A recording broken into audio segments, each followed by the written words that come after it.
So this is going to be a pillow cover, and while all the other processes that I've showed you have all been hand quilting, I know hand quilting is not everybody's thing, so I'm going to machine quilt this one, and I'm going to show you how you can get a similar effect using the sewing machine. It's not going to be exactly the same as hand quilting. You won't have any space between your stitches, but it can still look really, really great.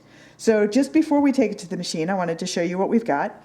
We've got the 3 layers. You've got a back and the batting and the top. And I've been experimenting with spray basting on these smaller pieces because people really rave about it. So I'm giving it another try after the disastrous first experience I had with it. And I've got all these pieces just glued down just with a few dabs of fabric glue. So they're a little bit stiff right now, but that'll wash out the first time I wash this. You could do it with pins, but then you have to take all the pins out while you're stitching. And on something like this where I'm going to be stitching close together, I wanted to just have the ease of just getting it under the machine and going. So the main thing that you need to think about when doing it by machine, if I were doing this by hand, I would find a matching thread or a closely matching thread to this purple, and I would stitch all the way around inside. I would probably stitch nice concentric squares all around. And then I would find a matching thread for this pink, and I would stitch this one, and then this one, and then I would find a matching purple here. And I would stitch each one of these shapes separately, because turning corners and changing direction when you're doing it by hand is not a problem. It is a hassle when you're changing direction on the machine, because every time you change direction, you've got to spin the whole thing around. So what you want to do is choose a quilting design that's going to lend itself to working on the machine. So for something like this, you could just do a bunch of straight lines close together all the way over the surface of it. That would look really, really nice, and you could do them close, like a 1/4 inch apart, and it would be, I think they call that broomstick quilting, and it would look really cool, or maybe matchstick quilting.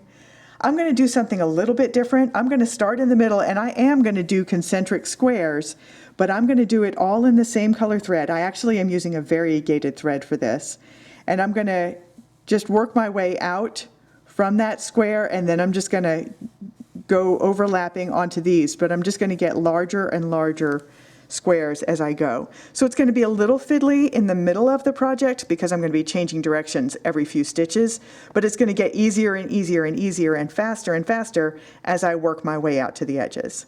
So let's take it over to the machine. Okay, I've got a 12 weight thread in here. That's going to be the thicker weight thread that I often use. It's the same weight actually as I used for my hand quilting. This is a spool of those sulky petites that I use. To accommodate the thicker thread, I've got a top stitching needle in here, and I'm using a thinner thread in the bobbin that actually matches this sandy colored background of my quilt. And I had to adjust the tension a little bit because I have different weight threads in the top and in the bobbin, and I'll include a link to how to do that if you've never done it before. So now I'm just going to needle down, and I'm going to start quilting. So I stop with my needle down in the corners, and it raises the presser foot for me. And I'm just going to work my way around.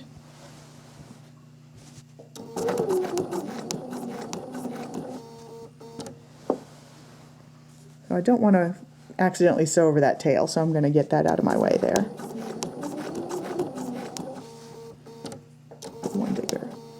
I'm not trying to measure and be I don't want exactly the same width between all these lines. I would like some of them to be a little closer together and some of them a little farther apart. They're mostly going to be between 1/4 and 1/2 inch apart.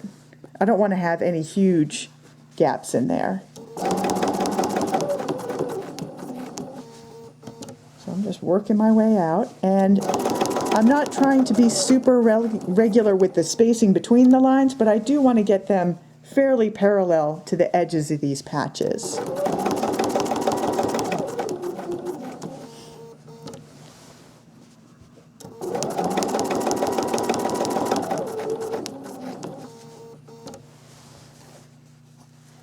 going to go ahead and, now I'm far enough away from that, I'm going to snip that off. I should have backstitched at the beginning, I thought I did, but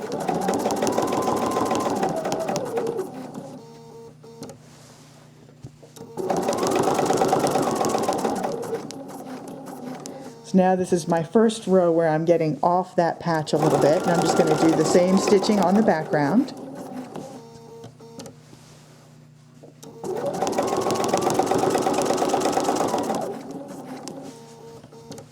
And I'm trying to aim these so that I'm doing a row of stitching roughly halfway between the edges of the two strips. One more.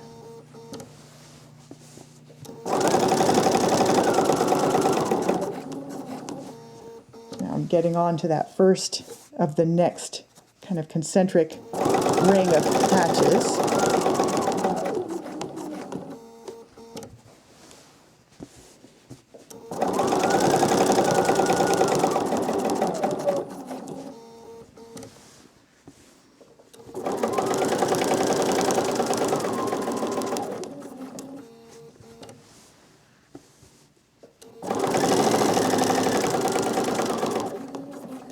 So now I've got all the edges of the next row of patches secured down, and I'm just going to keep going in squares.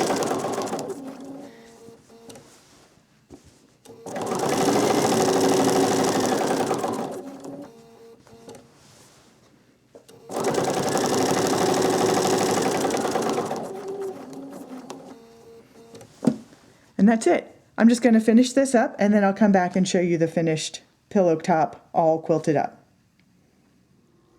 And here it is all finished. I'm going to zoom in so you can see.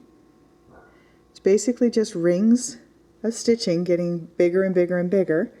And then I did a few extra rings on the outside edge because I'm going to make this into a pillow, and the pillow cover is 18 inches, and I wanted to make sure that I was filled in more than I needed so that the stitching would go right up to the edges of the pillow front.